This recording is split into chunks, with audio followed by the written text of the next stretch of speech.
The swastika of the Nazi Party. It is gone today, blasted from the earth, but the memory of its evil genius remains. Great is man's devastation of his own handiwork. Some men's thirst for conquest is unquenchable. Names like Genghis Khan and Attila the Hun freeze the blood of men and strike terror into their hearts.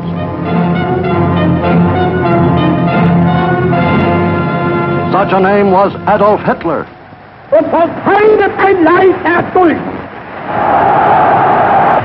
What kind of man was this strutting, shouting fanatic of the Third Reich? If anyone really knew Adolf Hitler, surely it was his own family. Here is Adolf Hitler's sister today. Her name is Paula Wolf. Let her speak. I quote her. When we children played together, my brother Adolf was always the leader. All the others did what he told them to do. They must have had an instinct that his will was stronger than theirs. Father wanted Adolf to become a government official as he was himself, but my brother could not make up his mind. He wasn't the type to sit all the time, and therefore, as a government official, he would not feel at home.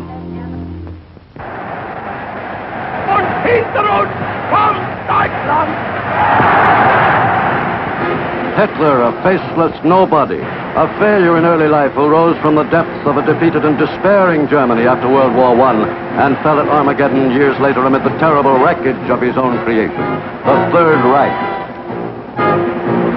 To historians, Hitler's success with the German masses stemmed from his gift of oratory, from his speeches, which had something of Wagnerian music, a foggy conglomeration of gods and heroes and blood and race.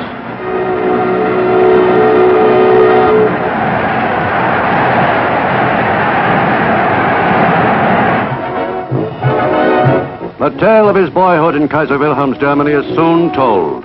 In the city's streets, among the crowd, the camera's eye seeks in vain for the son of a petty customs official. Proud, apart, almost friendless, he dreams of being a poet, an architect, an artist. But he winds up as a house painter and sometime common laborer. Through his 20s, the world knew nothing of him.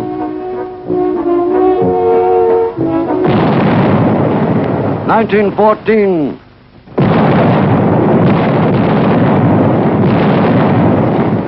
The Great War rescues him from failure, a time for heroic deeds. A new symbol, the swastika, rises from black German defeat. Members sign up for the German Workers' Party. The symbol appeals to Adolf Hitler. As a corporal, he had been wounded and gassed in the war, and he soon leads the bitter veterans in the dark days that follow. The parades are an integral part of this new political force, soon to become the Nationalist Socialist or Nazi Party. It is now 1920, and Hitler talks himself into the leadership of the party. 1923, Hitler and General Ludendorff lead the abortive beer hall riots in Munich. Hitler goes to prison, and the fanatic Dr. Goebbels takes over the party. From headquarters in Munich, Goebbels screams, "We build the Third Reich on propaganda." While the parades go on, Hitler sits in Landsberg prison and writes Mein Kampf, the Bible of the Nazi movement, the answer to unemployment, breadlines, depression. Fight, fight. Julius Schaub, an early follower of Hitler and a fellow prisoner during Germany's days of desperation, talks now. Während unserer gemeinsamen Festungszeit in Landsberg. I quote, "While we were prisoners together at Landsberg, Adolf Hitler spent the mornings working on his book, Mein Kampf. In the evening after supper, when we came together, he used to read us several chapters from his book. There were discussions.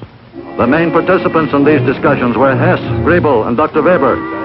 For us young people, it was a training school, if I may say so, because at that time we hadn't realized just what Adolf Hitler was planning to do."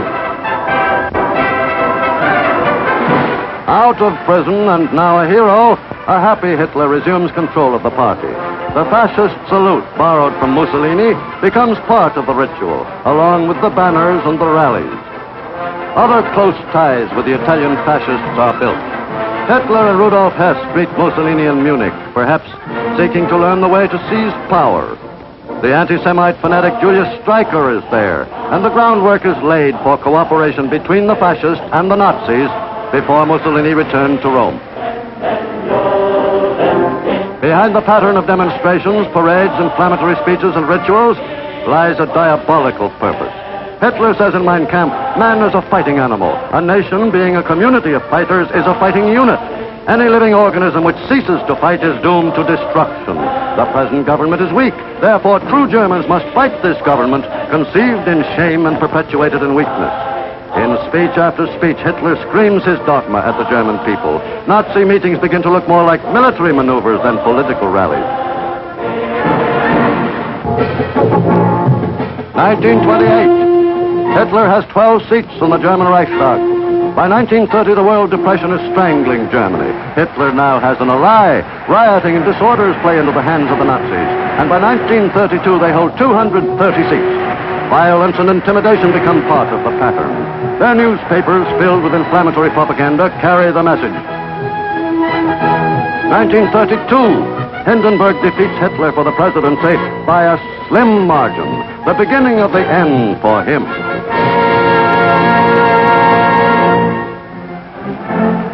January 30th, 1933, Hindenburg is through. Hitler is named Chancellor, and in a torchlight parade, his followers pay pagan homage to the undisputed master of Germany. The Stahlhelm or steel hats, the SS Elite Guards, and the SA Stormtroopers are all there, and they will spread terror throughout the land. Hitler now has the support of the big German cartels. Hitler is now able to put into practice his thesis as spelled out in Mein Kampf, that the aim of all education and all effort is to produce a German who can become a soldier.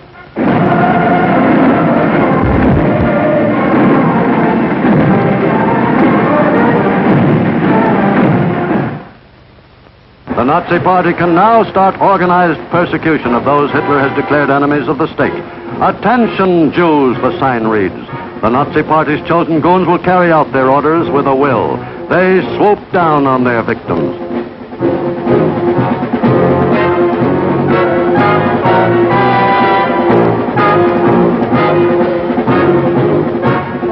Homes are broken into day and night. Hitler says in Mein Kampf, only the application of brute force, used continuously and ruthlessly, can bring about a decision in favor of the side it supports. Early in 1933, all meetings of the Communist Party are forbidden in Germany. After the Reichstag fire, 4,000 are arrested and hurled into concentration camps behind barbed wire fences. Brown shirts and black shirts join in these roundups. Up to the time of Hitler's appointment as Chancellor, control of the Prussian police has rested in the hands of the President. Now that is ended.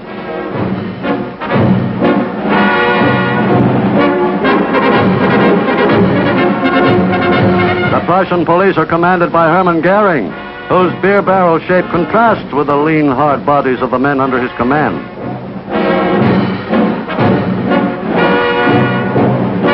But there's not to reason why or to question the will of the Führer. August 2nd, 1934, President von Hindenburg, the idol of the German people, dies. Hitler digs in, assuming the presidency and consolidating the office with that of Chancellor. He prods the German people toward his goal at an ever-quickening pace. The Nazi Party consolidates its strength and follows its blueprint to dominate the entire country. Hitler begins to acquire the glassy stare of the self-convinced messiah and has already become a total dictator. Several months earlier, he told a dismayed Reichstag the details of his first bloodbath. Minister-President Hermann Goering, Hitler says, has been the avenging angel of the Führer. Kurt von Schleicher and his wife have been shot dead. Captain Ernest Röhm, once Hitler's companion, is gone. Cries out Hitler, if anyone reproaches me and asks why I did not resort to the regular courts of justice, then I say this. In this hour, I was responsible for the fate of the German people.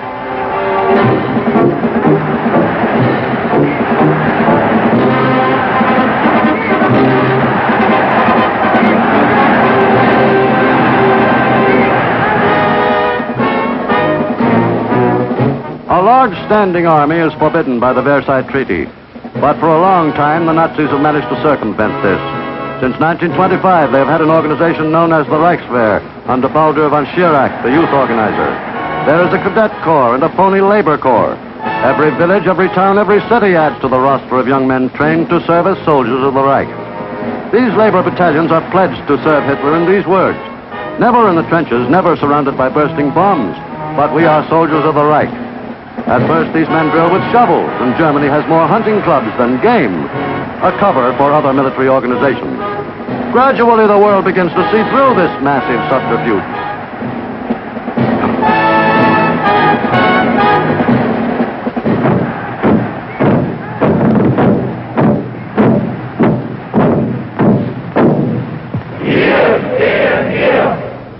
Wir sind bereit und tragen Deutschland in die neue Zeit.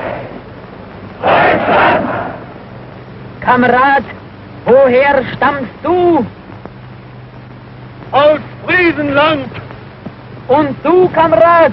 Aus Schlesien. Von der Saar.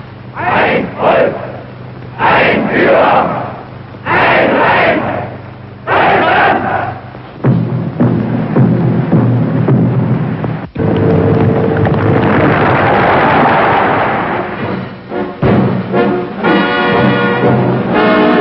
Increasingly bolder with each passing day, the conspirators against world peace soon are strong enough to forget the false labor battalions and the phony shovels. Armed with real guns and striding along in new uniforms, they are a finished fighting force.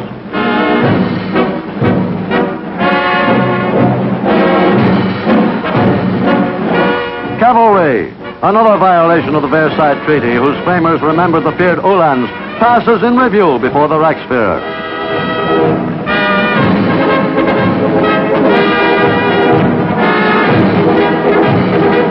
Panzer cars begin to appear. As time passes, the goal, world conquest, seems closer. Hitler begins to feel that he is as ready as he ever will be. March 7th, 1936. He announces his troops will reoccupy the demilitarized Rhineland. The troops march west, 35,000 strong.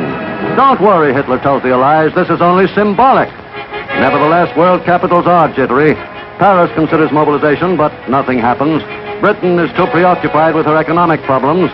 Hitler's bold revival of German militarism, the reappearance of the German eagle, the dedication of the Nazi Party, all these signs fail to arouse action.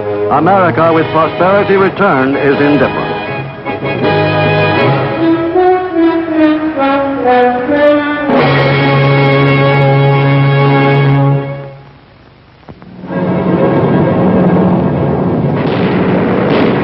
By 1938, Hitler has an air force of 1,500 first-class fighters, tanks and panzer cars for his slick motorized division, and 3.5 million trained soldiers. March 11th, 1938, the Führer makes his first move across traditional German borders. He invades Austria, and within 2 days, a puppet Austrian chancellor proclaims the unification of the two countries. Another diplomatic card in Hitler's hand, the revived German Navy, a nightmare to Britain with her exposed sea lanes. She, France, and Italy sign the infamous Munich Pact. September 1938. By the following March, Hitler gobbles up the remainder of a prostrate Czechoslovakia. The great Skoda munitions works is added to the Nazi arsenal. More weapons for the Führer's conquests. The Munich Pact becomes a symbol of appeasement, and the world wonders where the next strike will be. And now Russia begins to show an active concern. No bridegroom could be happier than Adolf Hitler, who is keeping his rendezvous with destiny. In 6 short years since he became chancellor, the German eagle again has the world trembling. Facing France, the Siegfried defense line bristles with tank traps and guns. But Hitler's move will not be there, but to the east. Yes, Poland is the next target. As Germany and Italy sign a military pact, the German divisions are sent to the Polish border and begin maneuvers.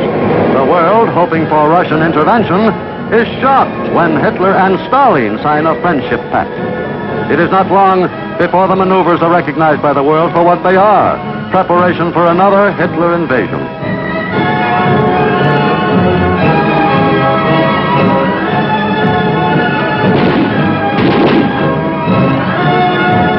To the Polish border, Hitler has sent divisions of cavalry to cope with the Polish mud when it becomes too difficult for the mechanized divisions. Everything goes according to plan. Out of the youth groups have come divisions of hardened soldiers ready to die for the fatherland. of the young groups of athletes who practice jumping come the tough paratroopers ready to strike with lightning speed. From the glider clubs, supposedly sports clubs, come the trained pilots to man the Messerschmitts.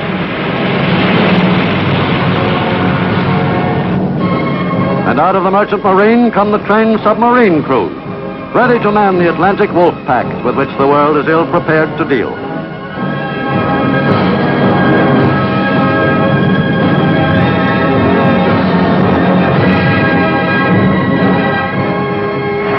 Yes, the youth groups are serving their purpose in the Nazi master plan. September 1st, 1939. Germany's radio stations crackle out the warnings, "Stand by, something big." Inside one heavily guarded studio, the Minister of Propaganda, Joseph Goebbels, speaks. The news is world-shaking. Germany has invaded Poland. Within 2 days, France and Britain have in turn declared war upon Germany. From the balcony of the Reich Chancellery, Adolf Hitler speaks to the people. Let us do duty. He is shocked and furious that the Allies have come to the aid of Poland. There is fighting in the streets of Danzig, desperate fighting all over Poland.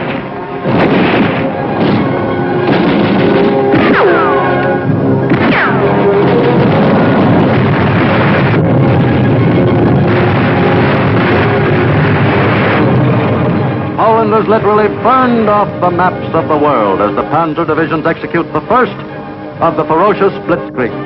The German-Polish frontier disappears as the Poles try to oppose a moving 20-mile wall of steel and firepower with their ancient cavalry. Hitler goes to the front to view the slaughter at Poznan. In 3 weeks, the nation is reduced to unresisting ashes.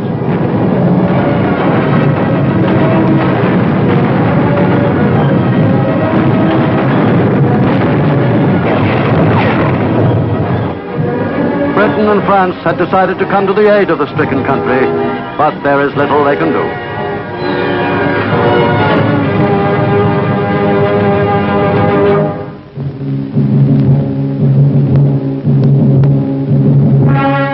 Before the autumn leaves have fallen, the subjugation of Poland is complete. The world now knows it is engaged in a death struggle with the former unemployed house painter, now become world conqueror. The screeching fanatic is familiar.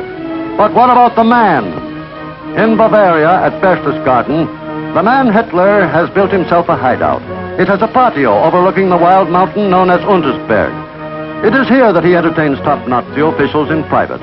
And it is here that his love for a woman grows and becomes a strange part of this implacable despot's private life. Eva Braun, ex-receptionist in the photo shop run by Hitler's photographer Heinrich Hoffmann, had begun to appear earlier at Hitler's private receptions at his mountain retreat. Few people knew the strange fascination he has for women. Because of him, 3 had tried suicide.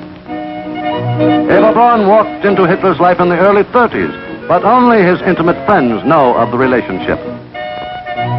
While he conferred with party aides, Eva was always in the background at Hitler's retreat, the Berghof. As a very young girl, she had been in a woman's institute in Braunau. Hitler took her under his protection in 1932, after she'd tried to kill herself. With Eva came her sister Gretel.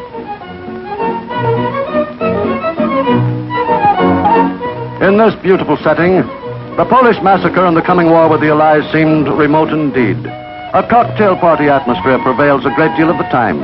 Minor party officials whose names are lost to history are there chatting with the Führer, as Eva and her sister and friends provide almost comic relief. And looking at her, one might be inclined almost to pity her. Poor girl, scarcely more than a child, and flattered by the attention of the ruler of her country, she can hardly be expected to act differently. She came from the same humble background as Hitler himself, a possible explanation of his preference for her. The wife of the Führer's adjutant, Frau Schaub, sheds a new light on the love life of Germany's master. There was, after all, Hitler the ladies' man. Das Gerücht, dass Adolf Hitler Frauen gegenüber... She says, those rumors that Adolf Hitler was supposed to be abnormal over women are false.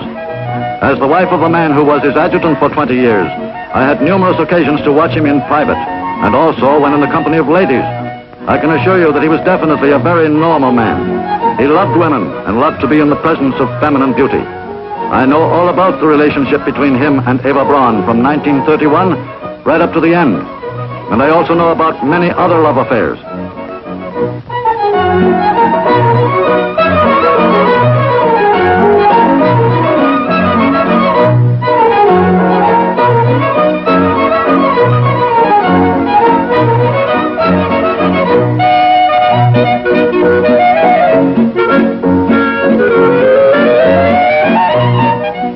Eva first was seen with Hitler in his house in Munich, and then at the Berchtesgaden hideout when that was built. She is seldom photographed with Hitler. She is rarely alone at the Berghof. In addition to Sister Gretel, she has many of her friends who help to provide light-hearted diversion, as a balance perhaps for the more serious matters under consideration. They are joined by the wives of Hitler's visitors among the party members. Eva herself enjoys the picture-taking sequences. Perhaps it is the camera that causes the playful mood. Perhaps it is an escape from the frightening decisions being made at these meetings. From top to toe, Eva makes an attractive picture of medium height, blue eyes, round face, framed in darkish blonde hair.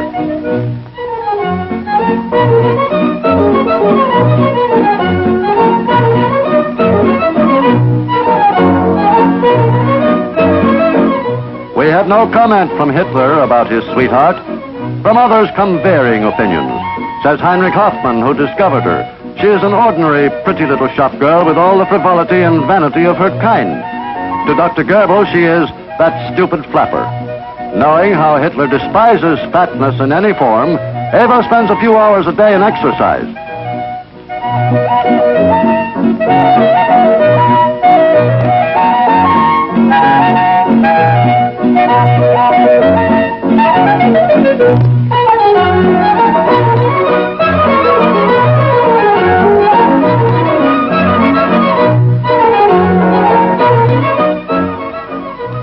Of course, Hitler, whose waking hours are taken up with 1,000 duties and obligations, is hardly able to pay her the attention a girl of her years would normally expect.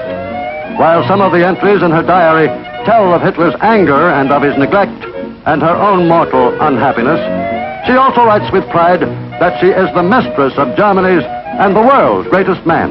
Then she seems not to mind the neglect.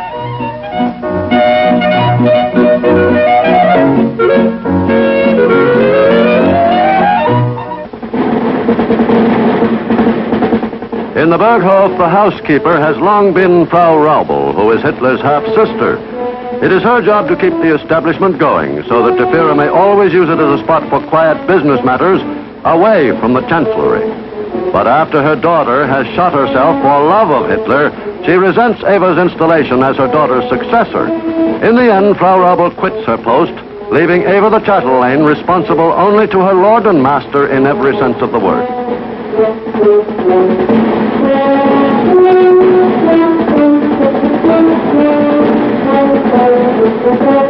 Over the years, Hitler's bodyguard, the brutal Martin Bormann, turns the Berghof into a second chancellery, which is always awaiting guests. It has seen such notable personalities as Mussolini, Count Ciano, the Duke and Duchess of Windsor, others too numerous to mention. This is a reception on the lighter side, however. The chief figure in this group is Herr Professor Goebbels, a frequent visitor to the Berghof. Adolf and Eva pose together for home movies. Then Goebbels and Eva's younger sister, Gretel. Gretel is a more fastidious girl than Eva. In time, she will marry Hitler's aide-de-camp, Hermann Fegelein, and suffer tragedy when he is shot by Bormann as a traitor to Hitler. Hitler's most intimate advisors say they don't know at what point the frivolous Eva becomes his mistress. As the wildfire of the war spreads, Hitler more frequently seeks the companionship of Eva.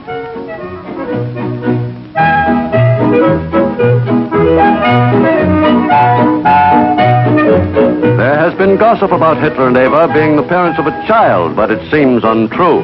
This baby is probably the daughter of one of her girlfriends.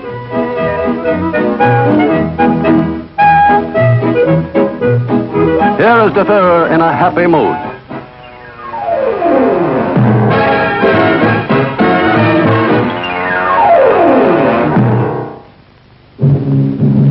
It is hard to imagine now that a great war is raging. Hitler's private guard is ready for a visitor. The only intimation of war comes when someone like Count Ciano, Mussolini's son-in-law, comes to Berchtesgaden. Hitler wants to know when Benito is going to keep his promise to come into the war. Several months have gone by and Italy is still neutral. But this serious business does not interfere with the round of gay swimming parties featuring Eva Braun and her friends in a kind of water ballet. The fact that Britain and France are going to make a real effort to cut short the mad career of her lover does not curtail the daily diving practice.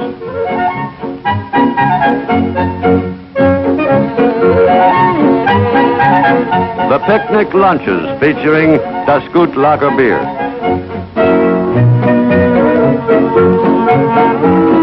Another episode starring Eva with a supporting cast of Nazi leaders visiting Berchtesgaden.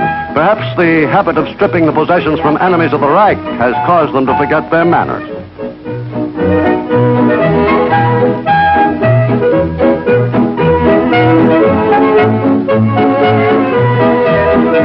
The girls at the Berghof are always willing to provide amusement. These lakeside frolics are some relief from the other business of the Berghof, the planning of world conquest.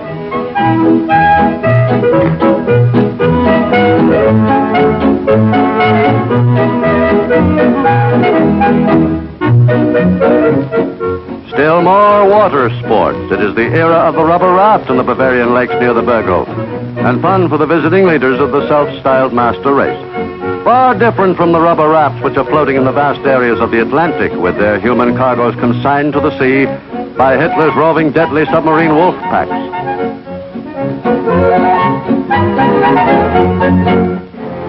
A graphic report for Der Führer, enemy dead, and the plans for further conquest. It is now spring again, April 9th in 1940, and the Nazi planes are in another sky. After a brief show of air might and the march of a few divisions, Denmark and Norway fall before the German army. These tiny countries cannot resist the concentrated might of German arms and take their orders for surrender over the German-controlled radio stations.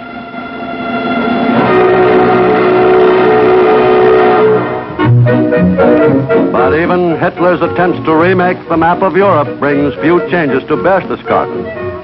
At Hitler's hideaway, it seems that everything is always the same. The same girls in bathing suits seated on the same blankets, the same water sports, the same carefree air. But not entirely. The beauty of a butterfly's wings are indeed fascinating, as are many things bright and gay. But a butterfly's wings are quite different from those of transport planes. And the transport planes carry a deadly cargo.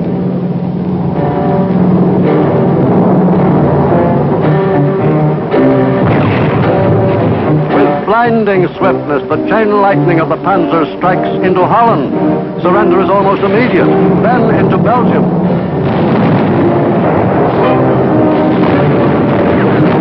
The British are rolled up at Dunkirk.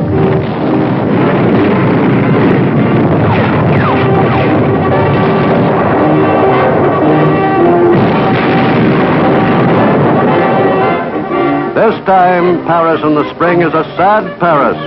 For the second time in a century, German troops march through the Arc de Triomphe.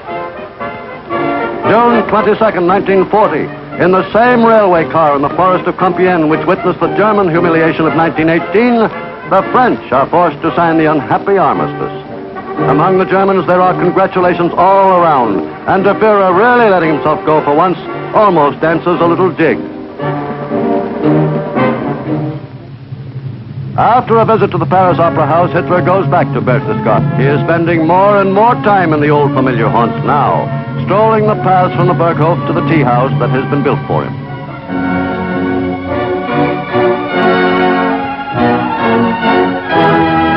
And Eva is less alone than she has been in earlier years.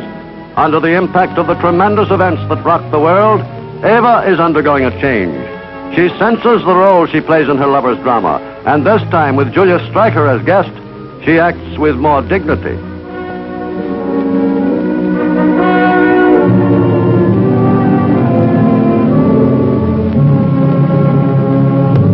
If Adolf seems detached and moody at times, and even busier than usual with Joachim von Ribbentrop and Mussolini, it is because there are great things in the air. Everything is pointing to a blow at England, the bases in France and Norway, the air battle over Britain. But Hitler has other plans, known only to his intimate advisors such as Joseph Goebbels and Heinrich Himmler.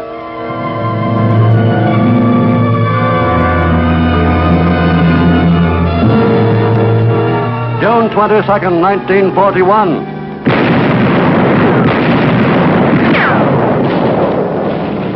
Three great Nazi army groups crash into Russia on a vast front from the Gulf of Finland in the north to the Black Sea on the south. The world is shocked. No one has expected this. Hitler and Stalin have been allies. They have split up Poland. They have signed a mutual assistance pact. The drive carries deep into Russian territory.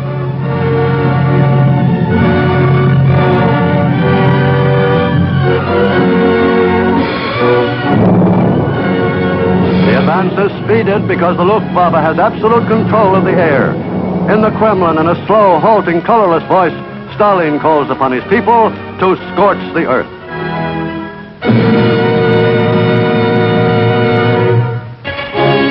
But the Japanese attack on Pearl Harbor on December 7th, 1941, has brought new allies and generals to the Supreme Command. Eisenhower and Bradley join Montgomery and Tedder.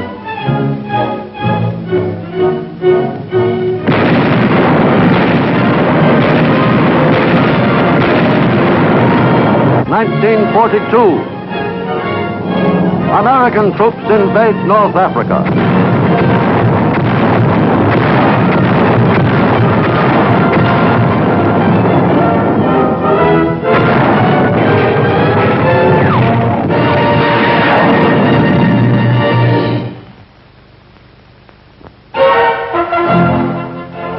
Hitler's Russian invasion has stalled in a great swirling maelstrom of blood and fire whose vortex is Stalingrad.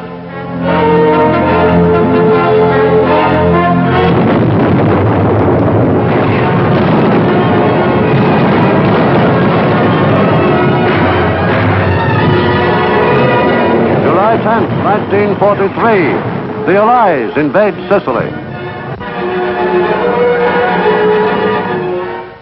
Hitler has Mussolini in for a conference. The Führer does not like the way things are going in the South. There is a saying, dictators ride to and fro on tigers which they dare not dismount.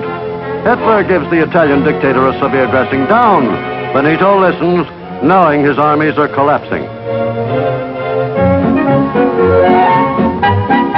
Eva is still kept in the background at the Berghof, doing her slimming exercises alone as her Führer struggles with the titanic problems of the war.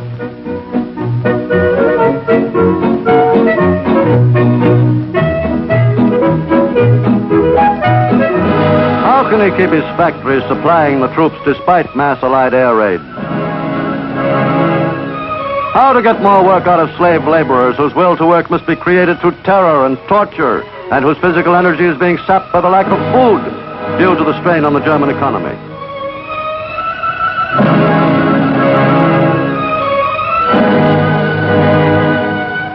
Full production can hardly be expected from starving men who must push and shove each other for the scraps left for them.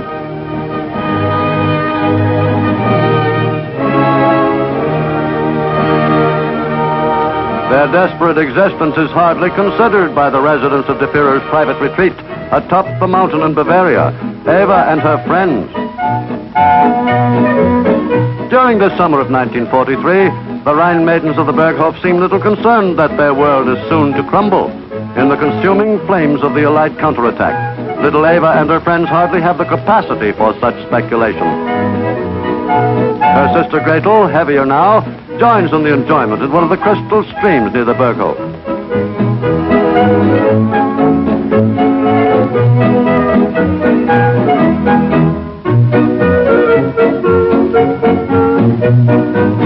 The girls like shower baths. The Germans call them Brust baths. This falls makes a natural one, cooling on this hot summer's day. But the showers of the German concentration camps are a different kind of shower. In place of the cooling mountain water, their jets carry deadly cyanide gas, showers of death for the unwanted, race extermination.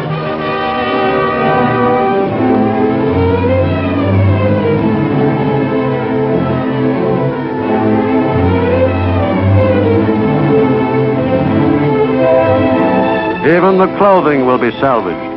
In its death throes, the Third Reich will overlook nothing usable. September the 8th, 1943, under cover of darkness, American and British troops strike across the Strait of Messina and invade Italy. General Mark Clark leads the invasion.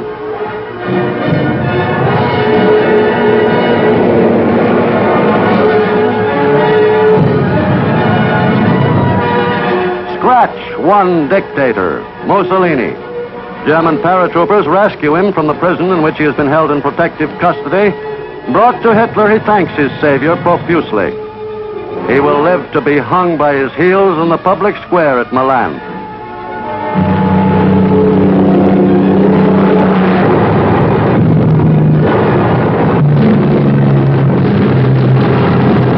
Day and night, British and American bombers are taking off from bases in Britain and North Africa to bomb Germany.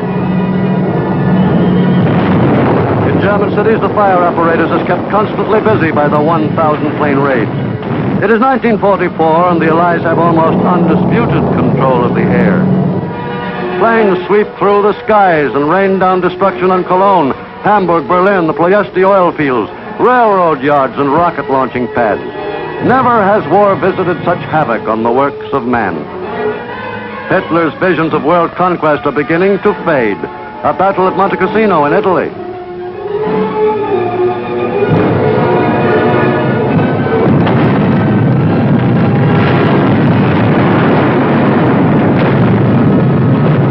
Soldiers of many nations are in the bitter fight for the monastery.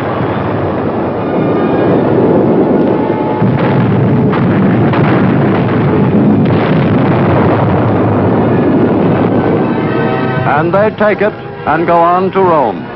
This is truly an allied army. They understand each other, the universal sign language. The ones who can't understand are the bombed-out civilians. They know little about the mad dictator who has caused their plight, especially the children. Along the shell-torn roads they trudge, seeking shelter.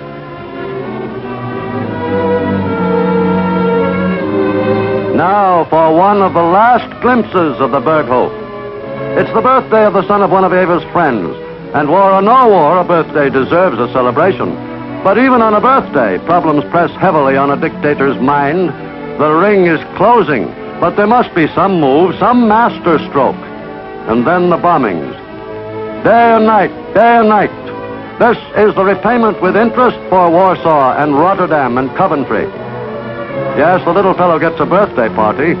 What will the next one be like? Will there be a next one?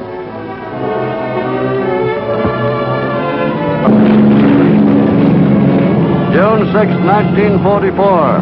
The French coast from Cherbourg to Le Havre. This is D-Day. 40 Allied divisions storm ashore. At Berghof, 2 months later, Hitler and Nazi officials hold a meeting. A desperate bomb plot has miscarried. Several die in the blast, but Hitler escapes. The only after effect is a slight limp. This war, says Hitler, is one of those elemental conflicts which usher in a new millennium and which shake the world once in 1,000 years.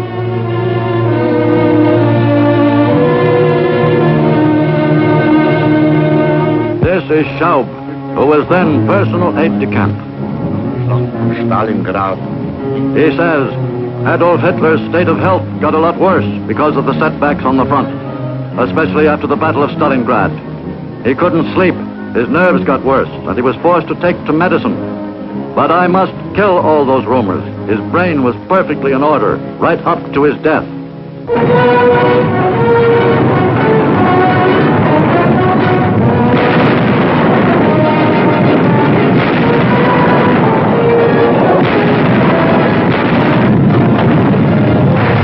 On the Western Front, General George Patton unleashes his tanks. Hitler has worked his revenge for what he considered the humiliation of Germany. He is paying its price. To a desperate Hitler, his blondie is of some comfort, faithful when even the Fuhrer's life is threatened by his former friends. She is trained to kill on command.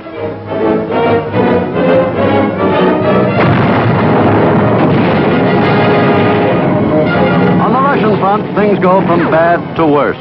German troops are driven from Romania, Bulgaria, Yugoslavia, and Greece. The next Russian move will be into the German heartland. German troops bravely face the massive Russian attacks with the inevitable results when troops are outmanned and outgunned and hungry and cold. You never see a ghost step in the snow. Disaster follows disaster. The Allies storm across France and double their aerial assaults on Germany itself. German troops are surrendering now by the thousands. The white flags of surrender are fluttering everywhere. The GIs pull down the swastika and run up the stars and stripes.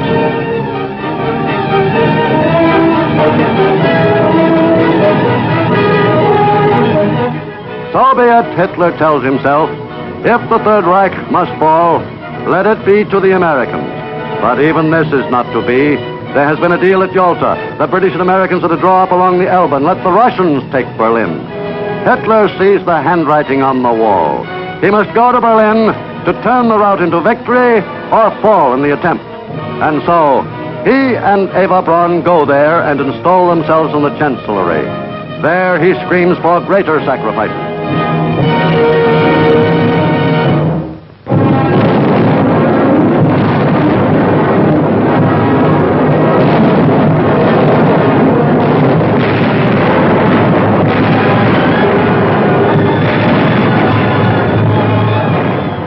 Berlin, a city in its death throes. All day and all night the guns thunder. Civilians decide to make a run for better cover.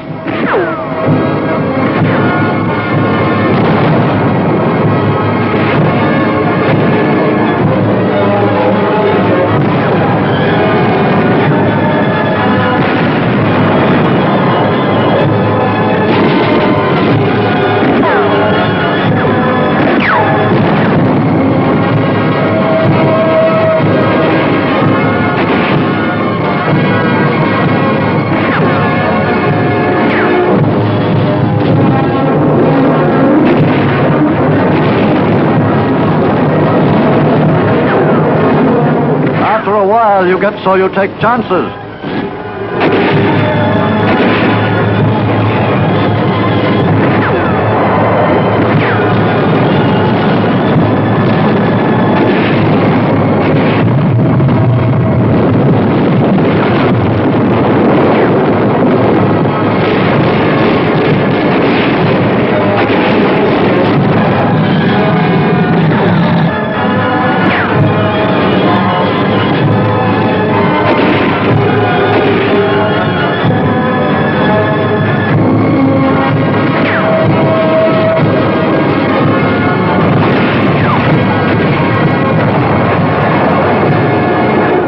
April 20th, 1945, and the Russians are mopping up in the Berlin suburbs.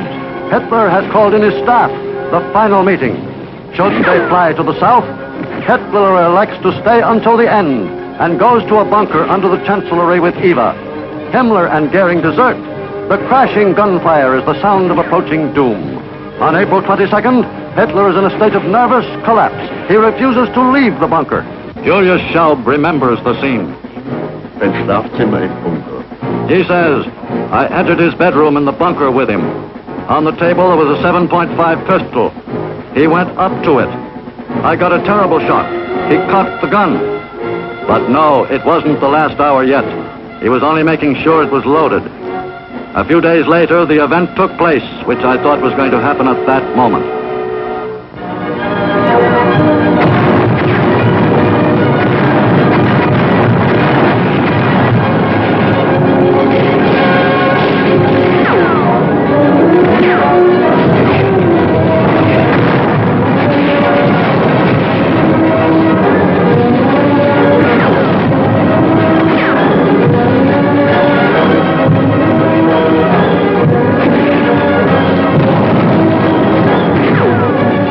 As the defenders of Berlin are routed out, poison capsules are distributed to the inmates of the vault in the Chancellery. On April 29th, Hitler marries Eva Braun. Adolf Hitler's personal pilot, Hans Bauer, tells about Hitler's final orders. Circa eine halbe bis dreiviertel Stunde vor Hitler. He says, approximately 1/2 to 3/4 of an hour before Hitler's death on the 30th of April, he sent for me.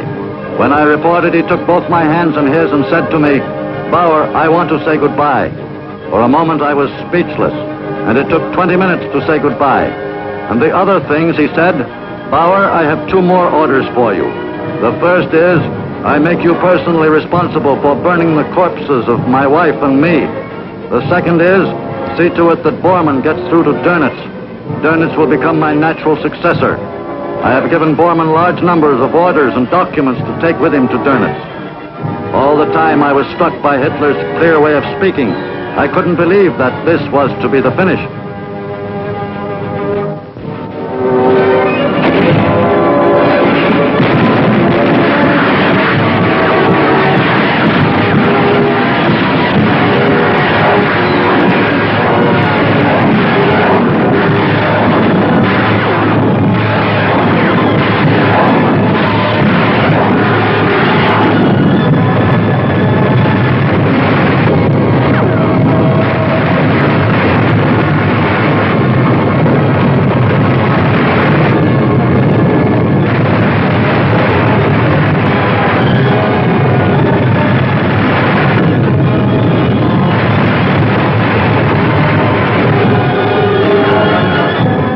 The flaming Nazi capital is taken.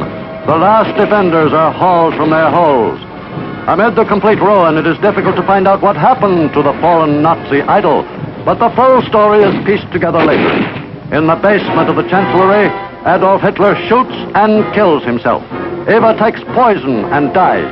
Their bodies are burned by Joseph Goebbels and Hitler bodyguard Martin Bormann and tossed into this ditch in the courtyard outside their death chamber. Here is Erich Kempka, Hitler's personal chauffeur for many years. He soaked the bodies in gasoline. He says, "When I saw the chief for the last time, I definitely had the feeling that the end was near. But there was no change in him that you could see, not in his character nor anything else. He said goodbye and dismissed me. Next day, when the chief was dead, I went on to the bunker just as they were carrying out the corpse. Then came Martin Bormann with Eva Braun in his arms. I took her body away from him and carried her along behind Adolf Hitler. We placed these 2 bodies side by side in the garden. I had placed on me the exceptionally difficult moral duty of pouring petrol on them and setting fire to them. The corpses burned from 1:30 until 7:30 in the evening. Joseph Goebbels shoots his 6 children and has an SS guard shoot his wife and himself. And the Russians hoist the red flag atop the Brandenburger Gate. American occupation troops arrive from the west, hoist the stars and stripes.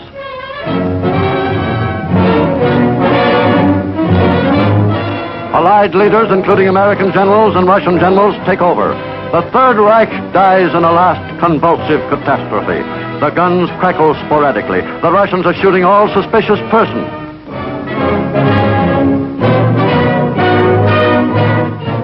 Berlin, May 4th, 1945. A city of smoldering ruins, which, like Phoenix, must rise from the ashes of itself. Adolf Hitler has left a mark on his country, which will be remembered for 1,000 years. The 1,000 years he said his Third Reich would endure. Hitler's private mountain lair, Berchtesgaden, shares the fate of Berlin. The scene of his trysts with Eva Braun is a shambles. The actors have left the scene forever. The Nazi leaders are dead or in prison, and the female lead, Eva herself, is a rotting corpse, charred beyond recognition. And what shall we say of the principal actor, the part-time common laborer whose dream of leading his people to world conquest ran the gamut of violence, torture, concentration camps, mass death chambers, and ended in utter destruction.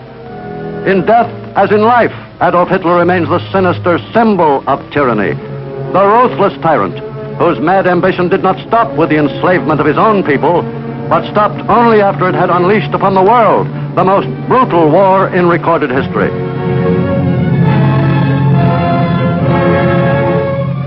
Quiet has returned to the gay patio at the Berghof.